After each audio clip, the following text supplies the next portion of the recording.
तयार जास्त झालेलं आहे आणि जास्त पिवळं पाणी साठलं, पित्ताचा त्रास झाला की या काळजापाशी थोडी चमक लागते. लक्षात आलं?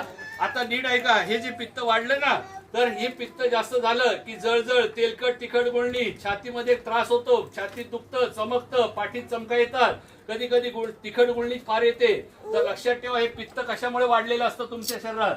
तुमच्या घरामध्ये काही लोकांना सवय काय, तिखट खाणं, ह्याच्याने पित्त वाढलंय. कळलं? उशिरा जेवणं, ह्याच्याने पित्त वाढलंय. काहींचं जागरण फार होत असलं, पित्त वाढलं असेल. कोणाला चहाची सवय फार असली, पित्त वाढलं असेल. कोणाला घरामध्ये घरात सध्या मिश्री तंबाखूचं व्यसन असेल, पित्त वाढलं असेल. काय म्हणलं? कळलं? राग नका येऊ. कळलं?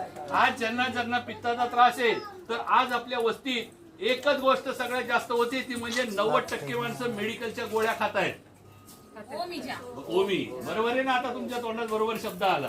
आणि 5 ते 10% लोक इनो आणि